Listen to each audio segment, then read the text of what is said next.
Governor Sindh Kamran Khan Tessori media سے گفتگو کر رہے ہیں، آپ کو براہ راست لے ایک خادم کی حیثیت سے سروس پرووائڈ کرتے ہیں۔ ہمارا ٹیلی فون ہر ایک اس شخص کو جائے گا جو جلوس کی کسی روٹ کے سلسلے میں ہو، کہیں کوئی مشکل پیش آ رہی ہو، جیسے میں نے کہا کہ کہیں پانی جمع ہوا ہو، تو ہم کوشش پوری کریں۔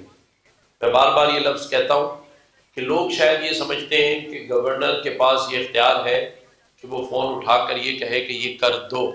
یہ اختیار میرے پاس نہیں ہے، یہ صرف حکومت کے پاس ہے۔ میرے پاس اختیار ہے کہ جس کا کام نہ ہو اس کے لیے اس گورنر ہاؤس کا ٹیلی فون جائے اور اس کو یہ کہا جائے کہ بھائی آپ کی مہربانی، یہ تکلیف میں اس کام کو کر دیا جائے، اس کا فالو اپ کیا جائے، اس کے لیے بار بار ٹیلی فون کیے جائے۔ اور یہ کام کرنے کا مقصد اللہ کی رضا ہے، ورنہ بہت سارے لوگ تو مجھے یہ بھی کہتے ہیں کہ گورنر صاحب آپ کو گورنر ہاؤس کے دروازے کھولنے کی کیا ضرورت ہے، آپ کا تو یہ کام نہیں ہے، آپ بچے کیوں پڑھا رہے ہیں، آپ کا تو کام ہی نہیں ہے، آپ کا کام تو صرف گورنر ہاؤس کی 4 دیواروں میں بیٹھ کر فائلیں سائن کرنا ہے جو کیا ہے۔ اور اس میں کہیں سچائی بھی موجود ہے کہ اس سے پہلے جو گورنر صاحبان رہے ہیں انہوں نے تو 24 گھنٹے گورنر ہاؤس کا دروازہ نہیں کھولا، کیونکہ اس دروازے کو کھولنے کا مقصد ہے کہ یہاں کے لوگ اور یہاں جو لوگ کام کرتے ہیں ان کی سیکورٹی رسک میں شمار ہو۔ لیکن میرا یہ ماننا ہے کہ جب پورا صوبہ ہی سیکورٹی تھریٹ کا شکار ہو تو اس میں پھر میرے لیے مخصوص سیکورٹی کیوں ہو؟ تو دروازہ کھلا ہو۔ 50,000 بچے اگر گورنر ہاؤس میں آ رہے ہیں پڑھنے کے لیے تو وہ گورنر ہاؤس کے اندر آتے ہیں، یہاں پر دروازے سیکورٹی کے نام پہ ہی بند ہے، کوئی اپنے گھر کا دروازہ نہیں کھولتا۔ لیکن یہ گورنر ہاؤس جو موجودہ گورنر ہے اس کا گھر ہے، لیکن اس کا دروازہ کھلا ہوا ہے۔ لوگوں کی تنقید سے مجھے کوئی فرق نہیں پڑتا، ہاں لوگوں کی اصلاح کا مجھے بڑا فکر ہے، اگر میری اصلاح کی جائے۔ تنقید کرنا تو بڑا آسان کام ہے، میں بھی 10 تنقیدیں کر سکتا ہوں جس نے مجھ پر کیے، لیکن میں اللہ کو چھوڑ دیتا ہوں۔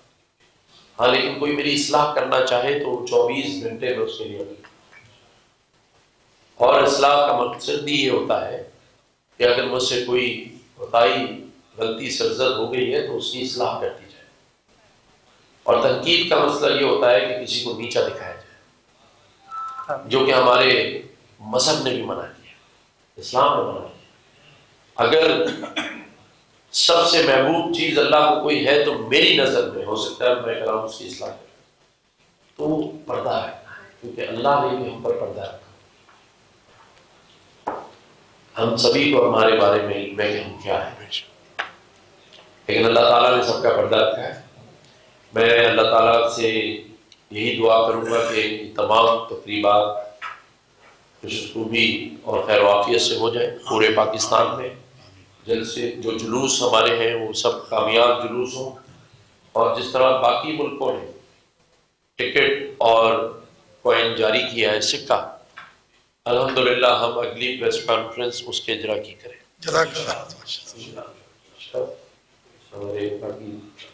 تو یہ ہم کریں گے، اور اگر میرے لیے کوئی کام میرے سپرد کیا جائے گا جس میں میں اپنا ذاتی حصہ ڈال سکتا ہوں، اس کے ہونے کی میں اللہ کی مرضی سے 100% یقین دہانی کرا سکتا ہوں۔ لیکن جو کام میرے اختیار میں نہیں ہے اس کا میں فالو اپ کر سکتا ہوں، اس کے لیے میٹنگ ارینج کرا سکتا ہوں، اس میں آپ کے ساتھ کھڑا ہو سکتا ہوں، یہ میں کر سکتا ہوں۔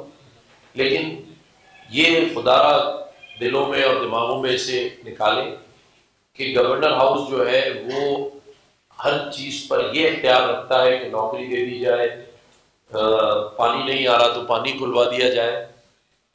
جو میرے اختیار میں ہے اس میں میں اپنی اللہ کی رضا کے لیے کام کروں۔ اگر میں بارش میں تینوں دن رات کے صبح 5:30 بجے گھر آیا، اور یہ میرے میڈیا کے دوست گواہ ہیں اس بات کہ واپسی کے اوپر میں گورنر ہاؤس میں پریس کانفرنس کرتا تھا، 4:45 بجے میں ناتا خان برج کے نیچے 1 گھنٹے سے لوگوں میں پانی تقسیم کر رہا تھا، جو 4-4, 6-6, 8-8 گھنٹوں سے پیاسے گاڑی میں بیٹھے ہوئے. اسی طرح سے پوری کراچی کا دورہ کیا. اور آج میں یہ بتا دوں کہ ایک علاقے میں پہنچا جسے ہم گلشن سرجانی فیز 2 کہتے ہیں. وہاں لوگ چھتوں پر رہ رہے تھے کیونکہ گھر کے اندر پانی تھا. تو الحمدللہ وہاں کھڑے ہو کر انتظامیہ کو فون کیا اور دوسرے ہی دن وہاں پر جو پمپ تھے، ٹرکس تھے، انتظامیہ تھی، انہوں نے جا کر وہاں سے پانی نکال دیا. تو آج وہ نارمل زندگی گزارا. اور یہ عمل ہم نے پورا، میرے خیال سے آپ کے پاس 11,000 کے قریب اس گورنر ہاؤس کے سیل میں کمپلینز آئیں، جن کا ہم نے براہ راست انتظامیہ سے رابطہ کر کے 24 گھنٹے یہ خود سیل میں بیٹھے رہے. میرا پورا اسٹاف بیٹھا رہا ہے، میں خود بیٹھا رہا ہوں. جو ہم کر سکتے تھے عوام کے لیے وہ ہم نے کیا ہے. لیکن عوام بھی جو کامنٹ کرتی ہے اس میں بہت سارے ایسے ہوتے ہیں کہ میں سوچتا ہوں کہ ان کو بھی ہمیں سمجھانا پڑے گا کہ ہر چیز پر اٹھا کر اپنی مرضی کا کامنٹ نہیں دیتے. آپ لوگوں کو گمراہ نہ کیا کریں. مثال کے طور پر گورنر ہاؤس کی تقریبات کے لیے یہ لکھنا کہ ٹیکس کے پیسے سے ہو رہی، اس کی تصدیق کر لیں.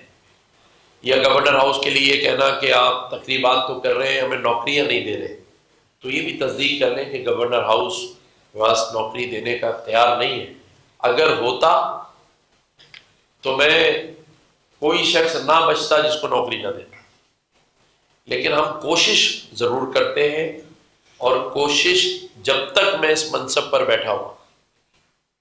ہمارے جیو کے رپورٹر سن رہے، پہلے بھی انہوں نے ایک سوال کر لیا تھا جب ہم نے جلوس پہ اہل تشیعوں کی میٹنگ بلائی تھی. ہمارے دوست بیٹھے ہوئے اور اللہ تعالیٰ نے ہم سے ایسا جواب دلوایا کہ پھر لینے کے دینے ہی ایک دوسرے کو پڑ گئے.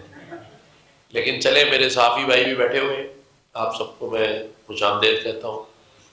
مقصد یہ ہے کہ ہم اپنے اس گورنر ہاؤس کو، جو کہ اب ایک عوامی مرکز بن گیا ہے، اپنے تمام ہی مسالک، مسلک، مذاہب، ہمارے تمام پیارے پیارے علماء کرام کے ساتھ رائے لیتے ہوئے اسے چلاتے رہیں گے اللہ کی مرضی سے. کہیں ایک دن بھی دل میں یہ بات نہیں آئے گی. اور میں، لوگ مجھ سے پوچھتے ہیں، میں تسبیحات میں رکھتا ہوں، میں ایک ہی چیز پڑھتا رہتا ہوں جو میں نے آج دہرا دی، حسبنا اللہ و نعم الوکیل. ہمارے لیے اللہ ہی کافی ہے، ہمیں کسی کی ضرورت نہیں. اللہ تعالیٰ ہم سب کا حامی و ناصر. بسم اللہ الرحمن الرحیم. الصلاة والسلام علیکم یا رسول اللہ وعلی آلک و اصحابک یا حبیب اللہ. سرکرات ہونا یہ بلد و بلبل کا ترنم بھی نہ ہو زمانے دہر. سوری کی میڈیا سے گفتگو جاری. انہوں نے کہا کہ گورنر ہاؤس میں 50,000 بچے آئی ٹی تعلیم کی حاصل کر رہے ہیں. آپ کو بتائیں کہ گورنر سندھ نے مزید کہا کہ عید میلاد النبی صلی اللہ علیہ وسلم کے پروگرامز کے تمام اخراجات اپنی جیب سے اٹھائے ہیں. عوام کو گورنر ہاؤس میں پروگرامز میں شرکت کی دعوت دیتے ہیں. آپ کو بتائیں کہ گورنر سندھ کا مزید کہنا تھا کہ ماہ ربیع الاول میں انتظامات کے لیے کسی سے 1 روپیہ نہیں لیا گیا ہے. عید میلاد النبی صلی اللہ علیہ وسلم کے پروگرامز کے تمام اخراجات اپنی جیب سے ادا کروں گا.